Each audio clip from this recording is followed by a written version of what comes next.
Começa agora mais um Em Dia com a Saúde, um espaço com informação de qualidade e entrevistas com profissionais das mais diversas especialidades da saúde. O programa é uma parceria da TV UFMA com a Associação Médica Brasileira no Maranhão. O tema de hoje, nutrologia oncológica. Que tal continuar assistindo ao nosso programa e ficar em dia com a saúde?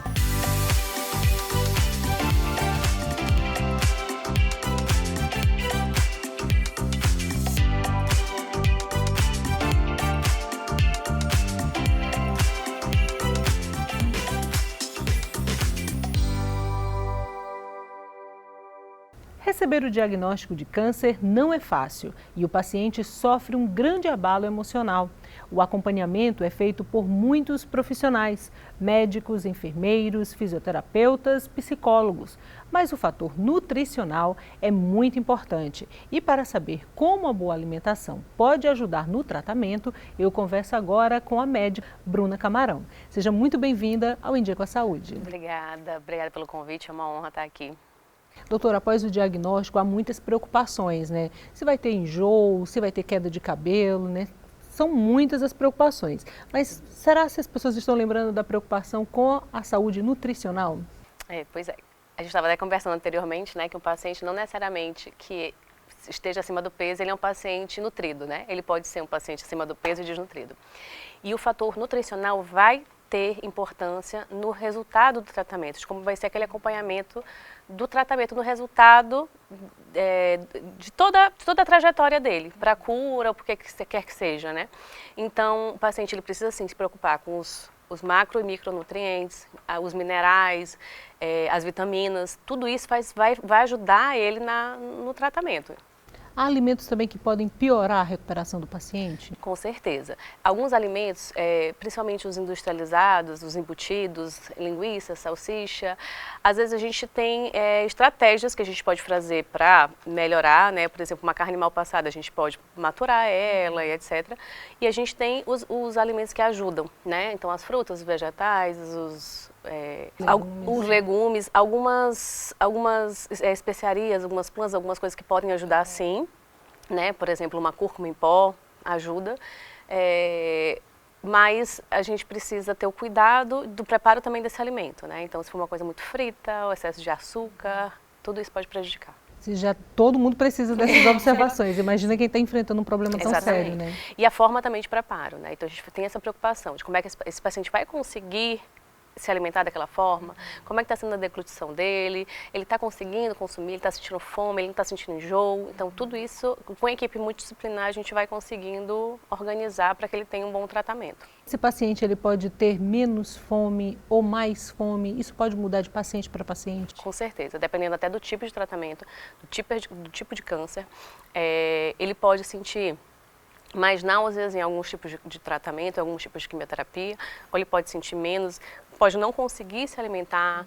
Então, isso vai influenciar, né? Se a gente vai precisar internar esse paciente para fazer uma dieta enteral e parenteral, será que ele vai precisar de um home care? Ou não, ele consegue fazer a quimioterapia, ir para casa e fazer o tratamento, né, se alimentar em casa, e se ele consegue se alimentar, tudo isso é conversado com a família também, para ajudar, incentivar, ver a melhor forma, congelar, pasteurizar, suplementar, vai precisar, né? Tudo isso a gente analisa durante a consulta. Nosso programa é destinado às pessoas que estão em casa, né? Os leigos mesmo, as pessoas que não têm uma ligação própria com a medicina, mas que estão querendo aprender muito aqui no Em Dia com a Saúde. Queria perguntar para a senhora se todo câncer necessariamente é preciso ter radioterapia e quimioterapia, ou pode ser uma coisa ou outra? Pode ser uma coisa ou outra, às vezes conjunto, depende do tipo de câncer, e aí o oncologista às vezes precisa de cirurgia, às vezes não precisa.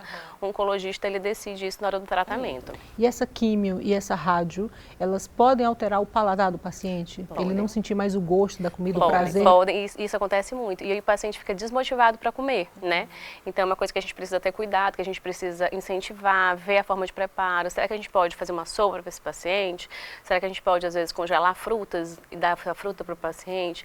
Será que a gente vai precisar suplementar porque está com pouco aporte nutricional? Se ele não estiver batendo a meta nutricional dele, a quantidade de calorias, a quantidade de proteína, e aí a gente vai ter que interferir de outra forma. Se ele está com dificuldade de engolir, de sentir o prazer dos alimentos, ele pode ter uma deficiência nutricional grave. Com certeza. E aí isso vai fazer muita diferença no resultado do tratamento dele. Então, esse paciente ele pode se recuperar mais rápido ou você pode, com certeza você conhece pessoas que se recuperaram mais fácil de um câncer e pessoas que sofreram muito com câncer, né? Então essa parte nutricional ela vai fazer muita diferença. A massa muscular, eu falo, não é estética, é saúde. A gente precisa de massa muscular porque o câncer ele consome o paciente. Se a gente não está consumindo a quantidade de calorias adequadas, a quantidade de proteínas adequadas, esse paciente vai definhando, vai perdendo massa muscular. E essa massa muscular, se ela for associada à deficiência de movimento, de força, né, a gente chama de sarcopenia, que aí prejudica mais ainda esse paciente. Então, a recuperação dele vai ser muito pior. Então, um paciente que tem uma boa reserva, digamos assim, de musculatura, se acontece um acidente ou ele vem a ter um câncer, por exemplo, esse corpo se recupera melhor do que um corpo. E a gente viu isso na Covid, a gente viu isso com o Kaique Brito, aquele ator que foi atropelado. A gente vê que os pacientes que têm maior massa muscular, eles conseguem sair melhor de um quadro grave de saúde. Por mais que define, por mais que consuma massa muscular, eles conseguem sair melhor desse quadro. Musculatura não é só estética, é simplesmente saúde, né, doutora? Doutora, o estresse e a ansiedade, eles estão associados também a essa perda de apetite. Como trabalhar tudo isso em conjunto com outros profissionais? Exatamente. A gente pode sim abrir mão de algumas medicações que abre o apetite, né, que pode aumentar o apetite desse paciente para que ele consiga comer. A gente precisa do psicólogo junto para ajudar nisso. Às vezes a gente precisa de fono para ajudar na deglutição. A gente precisa do fisioterapeuta, às vezes, para ajudar na questão da massa magra, porque o paciente, às vezes, não consegue malhar. A gente estava conversando até sobre isso. Às vezes não consegue, às vezes está fraco, está se sentindo fraco, mas a fisioterapia ele consegue fazer. E hoje a gente tem muitas tecnologias para essa fisioterapia ser até de uma forma passiva, mas ela ser ativa. Então, a gente dá suplementação para o paciente também, às vezes uma creatina, um HMB, que é o hidroximetilbutirato, que é um derivado da leucina, que é um aminoácido, que vai ajudar a segurar essa massa magra. A gente tem a quantidade certa para o paciente e o paciente ele consegue, pelo menos, não perder tanto, né? Ou manter aquela massa magra, junto com a equipe de fisioterapia. Se ele conseguir fazer atividade física, melhor ainda. Se ele estiver conseguindo se alimentar, ótimo. Se ele não estiver conseguindo se alimentar, a gente precisa abrir mão de recursos. A gente precisa ver se a gente pode fazer medicação. Algumas coisas a gente tem que ter mais cuidado. Isso aqui às vezes é contraindicado. Por exemplo, a gente vê que é muito comum quem procura nutricionistas ou nutrólogos que não são da área, né, não conhecem muito a parte da oncologia, eles prescrevem às vezes, pegue uma cúrcuma, né, que é o açafrão em pó. Só que aquela parte concentrada da cápsula ali, ela pode diminuir a eficácia de um quimioterápico, por exemplo, para câncer de mama. Ele pode ser feito sim na comida, mas aquela parte ali que a gente chama de terapêutica, né? Aquela terapêutica, ela não vai ser uma boa ideia para fazer junto com o quimioterápico, por exemplo. Ou o paciente tem uma desbiose intestinal, né? E aí durante a quimioterapia quer fazer probiótico. Também não. O último estudo mostrou que não é indicado, que é contraindicado usar probiótico durante a quimioterapia. Pode fazer antes ou depois, mas durante não é indicado. E os pacientes acabam conversando, né? E nessas conversas, um sugere uma coisa, um diz que o médico falou isso ou falou outra coisa. Essa automedicação, digamos assim, de suplementos ou até de medicamentos, né? É muito perigosa, né? Muito, porque às vezes não é porque é natural que ele não faz mal. Eu falo muito isso até. Por exemplo, quem quer emagrecer, não é porque é saudável que você pode comer muito. Aquilo ali tem propriedades, tem calorias, tem micro e macronutrientes que às vezes podem te atrapalhar. Alguma substância. A gente até comentou, o chá verde, por exemplo, ele é hepatotóxico. Se você consumir muito, você vai, é natural, te ajudaria a emagrecer, mas ele vai te causar mal. Qualquer coisa que a gente faça em excesso, e a gente tem que ver se essas coisas naturais, elas não interagem com a medicação que o paciente está fazendo, com o quimioterápico, para diminuir a eficácia dele, por exemplo, ou causar uma toxicidade, porque pode acontecer também. Não é porque é natural que é saudável, 100% saudável. Exatamente. E aí eu sempre falo, por exemplo, azeite é super saudável, mas para uma pessoa que quer emagrecer, azeite é muito calórico. Então uma colherzinha de azeite, ela tem mais calorias às vezes do que 100 gramas de carne moída. Nossa. Entendeu? Então assim, é saudável, mas para quem quer emagrecer, eu tenho que levar aquilo ali em consideração. É a mesma coisa nos tratamentos de câncer. Não é porque é uma coisa natural que aquilo ali pode te fazer bem. Pode fazer, mas pode ser que não. Doutora, antes de começar um tratamento contra o câncer, seja cirúrgico ou não, é preciso fazer um preparo nutricional? Com certeza. Tanto antes de tratamentos de doenças como câncer ou outros tipos de doença, né, que vai fazer um tratamento sério, ou de cirurgias, não só oncológicas, como outras cirurgias, a nutrição do paciente, ela vai fazer muita diferença no prognóstico, no final do tratamento, entendeu? Então, o paciente vai encarar muito melhor um tratamento, tanto de câncer ou qualquer outra doença, mas a gente está falando de câncer aqui, de câncer, ou de uma cirurgia, né, que seja uma coisa muito agressiva, vai fazer muita diferença. Tanto antes do tratamento, durante o tratamento e após o tratamento também. Higienizar os alimentos já é uma prática que deve ser comum a todo mundo, mas no caso desse paciente oncológico, precisa caprichar mais? Eu sempre falo o seguinte, que se o paciente comer em casa é melhor, né? Porque a gente sabe a procedência, ele vai fazer a higiene melhor, a imunidade está mais baixa durante o tratamento, então a gente precisa ter mais cuidado ainda com essa questão de higiene. Para qualquer infecção alimentar. Exatamente.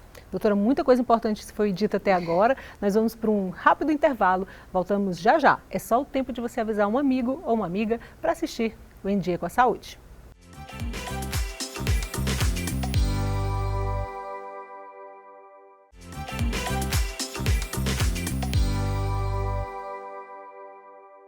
Voltamos com o nosso Em Dia com a Saúde. Eu continuo conversando com a médica especialista Bruna Camarão.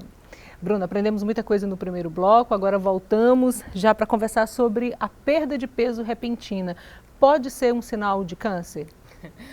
Pode, mas não é só isso. Esse daí seria a última opção. Nada de terrorismo. Nada de terrorismo. A gente vai para a internet e já aparece lá primeiro câncer, morte. Não, tem outras coisas que podem estar relacionadas, como ansiedade. Alguns distúrbios psicológicos, psiquiátricos, eles causam também ansiedade, depressão, ou pode ser algum distúrbio endócrino mesmo, às vezes uma diabetes. Ou às vezes a gente não percebe que a correria do dia a dia você está comendo menos e aí vai perdendo peso, começou a fazer uma atividade física que você não fazia antes. Então, não necessariamente é câncer. Nós estamos falando de perda de peso e essa perda de peso está associada à gordura, mas ela pode também ser uma perda de massa muscular? E a maioria das vezes né? Principalmente quando é a perda rápida de peso. Porque cada quilo de gordura são 7.000, a gente tem que fazer um déficit calórico de 7.700 calorias. Então, se você perde, às vezes, 10 quilos no mês, você não poupou 77.000 calorias ali só de gordura. Então, provavelmente ali você perdeu líquido, você perdeu massa muscular e aí também vai gordura, né? Nós estamos ao longo do programa inteiro falando sobre a importância da nutrição dentro do acompanhamento de um tratamento de câncer, né? Esse corpo mais nutrido, ele permite uma recuperação maior, mais rápida? Com certeza. O suporte nutricional que a gente dá é para o prognóstico do paciente ser o melhor possível. Tanto para encarar o tratamento de uma forma mais tranquila, quanto para que ele se recupere melhor depois que o tratamento terminar. Doutora, esses pacientes precisam ter uma suplementação também? A maioria das vezes, sim. A maioria das vezes a gente prescreve de acordo com a necessidade do paciente, às vezes a gente pede exame, ou na própria conversa a gente faz um diário nutricional para ver como é que está essa qualidade de alimentação, a quantidade de energia desse cardápio, né, se ele está conseguindo consumir bem os alimentos, e a gente sempre pede exames para a gente poder fazer esse acompanhamento e suplementar da melhor forma possível. A senhora falou uma palavra muito importante, prescreve, né? Tem que ser prescrito. Isso. Nada de ir à farmácia e comprar alguma coisa para fortalecer o corpo. Tem muita coisa que está no balcão ali, mas é o que eu falo. Não é porque está no balcão, não é porque você acha que está tomando ali água. Não, não é isso. Né? Aquilo ali tem um impacto, sim, na saúde. Shots e chás, né? Hoje está na moda fazer um chá, um shot com limão, com cúrcuma. Isso é uma coisa. Isso são coisas assim que eu falo são estratégias que a gente pode abrir mão de fazer. Não necessariamente você precisa fazer, mas realmente você espremer ali um negócio, né? E tá numa quantidade pequena para ingerir. Ok, mas não é isso que vai fazer a diferença. A gente precisa ver o dia inteiro de como é que... As pessoas têm aquela ideia assim, não, eu tô fazendo esse shotzinho aqui, então eu posso fazer o que eu quiser, que eu tô com a imunidade em dia. Limpei o corpo, né? Não é bem isso. Aqui é um shot da imunidade, mas e aí, você tá fazendo atividade física, você tá se alimentando bem, você tá dormindo bem, você tá ingerindo muito álcool, tudo isso vai fazer parte do teu tratamento e vai contribuir para a tua imunidade, seja ela pior ou melhor, dependendo do teu dia a dia. Então aquilo ali vai ser um fator dentro do que é melhor para a sua imunidade. E o sono é muito negligenciado, né? Ainda mais porque as pessoas ficam diminuindo a quantidade para ficar mexendo no celular. Exatamente. E aí o sono é super importante. Existe, inclusive, relação com os nutroneurotransmissores, que é em relação à fome e à saciedade, que ajuda a regular. Tem a parte do... não existe no cérebro um sistema linfático, onde a gente faz a limpeza cerebral. Durante o sono de ondas profundas, durante o sono do REM, a gente tem esse sistema gliolinfático, que a gente chama, que funciona durante o sono, que também ajuda a prevenir doenças neurodegenerativas, tipo Parkinson, Alzheimer, esquecimento, demência. Então é super importante para tudo. Não sei porque as pessoas não gostam de dormir. Não sei também, mas não sei. É importante demais essa parte do sono também. Pessoas agitadas, né? Tem gente que fala que não, mas a gente está perdendo tempo dormindo, mas é importante. Pelo menos ali umas 7 horas de sono reparador é importante. Doutora, a família fica muito preocupada porque o paciente deixa de comer, esse familiar deixa de comer. A senhora falou sobre a dificuldade de deglutição, né, de engolir os alimentos, os enjoos, mas a família tem que continuar insistindo, ela tem que dar um pouco de espaço para esse paciente se sentir bem. É importante a insistência e as estratégias para que ele consiga comer. Não é simplesmente ignorar o fato dele não estar comendo, não é isso. Mas também não dar aquela pressão para o paciente. Né? Ele está num momento de fragilidade, ele está doente, ele está precisando de acolhimento, de carinho, de atenção dos familiares, tanto que quando uma pessoa oncológica vai se consultar comigo, um paciente, eu sempre peço para a família ir junto, alguém familiar ir junto, para a gente também saber da família qual é a visão deles em relação à comida, porque às vezes ele acha que ele está comendo o suficiente, porque ele está satisfeito, mas não, doutor, ele está comendo super pouquinho, a porção diminuiu, ou então, ele fazia uns lanches, ele comia umas frutas, agora não come mais. Então, essa conversa também com o familiar é importante, porque às vezes o paciente, sim, tá bom, desse jeito tá bom, é o que tá me satisfazendo, né? Essa fase do tratamento, esse cálculo da quantidade de calorias, talvez seja mais importante do que ver aquela quantidade de comida no prato. A gente traça estratégias, inclusive, disso. Se o paciente está precisando consumir mais calorias, a gente pode escolher alimentos mais calóricos, né? Por exemplo, um pouco mais de gordura, talvez, porque gorduras boas, né? Mas gorduras, talvez, porque tem mais calorias, e aí ele vai consumir menos quantidade, né, da densidade ali do alimento, porém com a caloria boa. A gente vai traçando estratégias para que ele consiga a quantidade suficiente de nutrientes que ele precisa. Por isso é tão importante conversar com um profissional. Veja que ela falou ali sobre quantidade, mas que diminui a quantidade, mas a caloria aumenta, né? Isso, e vice-versa, porque às vezes o paciente também já está comendo demais e ele precisa comer menos, ele não consegue parar de comer, mas ele ainda tem aquela cabeça, mas eu estou doente, eu preciso me alimentar. Sim, pensando na quantidade, né? E aí a gente pode fazer uma quantidade maior com uma densidade calórica menor. A gente diminui a quantidade de calorias da refeição dele e coloca mais alimentos para ele comer. E também não tirar por conta qualquer alimento, né? Não, teve uma época, assim que eu entrei na nutrologia, acho que era mais ou menos isso, as pessoas traçavam a estratégia da dieta cetogênica para o câncer, mas os últimos estudos já mostram que não é uma boa estratégia, né? Porque apesar do câncer, entre aspas, se alimentar do açúcar, ele não é bobo. Ele vai tirar glicogênio de alguma parte do corpo, geralmente a massa muscular. Vai tirar glicogênio muscular para consumir. Esse preparo nutricional, a senhora falou sobre o tratamento, sobre a cirurgia, né, sobre a boa alimentação antes do tratamento, antes de uma cirurgia. Mas eu queria que a senhora falasse sobre o papel da alimentação na prevenção do câncer. Existem alguns alimentos que a gente usa na prevenção do dia a dia. Eu falo assim, por exemplo, mulheres que têm histórias de câncer de mama na família. Eu falo pelo menos 2 a 3 vezes na semana. Consumir quantidade de brócolis ou couve, legumes verdes escuros, que são ricos em drol 3-carbinol, por exemplo, faz prevenção de câncer de mama. Uma dieta mais limpa, que a gente fala, né? Desembalar menos e descascar mais. Mais frutas, verduras, tirar os industrializados, linguiça, salsicha, salame, o máximo que puder, porque isso vai melhorar. Só isso já dá uma limpada no corpo. Um corpo sem tanta inflamação é um corpo que provavelmente não vai ter doenças. Ainda bem que hoje nós estamos vendo muito mais profissionais e não profissionais procurando saber um pouco mais sobre a informação do corpo inflamado, né? Virou moda falar, olha, o corpo está inflamado, precisa desinflamar. Que bom que nós estamos buscando mais saúde. Que bom. Eu fico feliz quando cada vez mais as pessoas procuram profissionais sérios, porque existe também muitas pessoas que acham que sabem, né, que acabam fazendo besteiras, né? Que a gente falam que são profissionais. E a gente sabe que vê coisas erradas ali, então cada vez mais as pessoas estão procurando profissionais sérios, que realmente possam ajudar, que realmente conheçam do assunto, é um assunto sério, é a sua vida, é a sua saúde. Você não vai entregar na mão de qualquer pessoa, né? Então você tem que confiar no profissional que você está procurando. O profissional nutrólogo, ele atende pessoas que estão buscando uma saúde corporal. É a parte nutricional dele como um todo, né? Pode ser baixo peso, maior peso, a gente ajuda também os pacientes com diabetes compensada, dislipidemia, né? Colesterol alto, a pessoa que está com deficiência de vitaminas, toda essa parte a gente pode ajudar. A nutricionista tem um papel, o nutrólogo tem outro papel, são diferentes. Isso, né? O nutrólogo é médico, né? Pode prescrever remédios, etc. E o nutricionista vai montar o cardápio para você. Lá no consultório a gente consegue juntar os dois, né? A gente troca figurinha, a gente junta, às vezes faz a consulta inclusive juntos, para ter o melhor tratamento para o paciente. O programa infelizmente está chegando ao fim, mas eu sempre gosto de perguntar, a senhora gostaria de acrescentar mais alguma informação?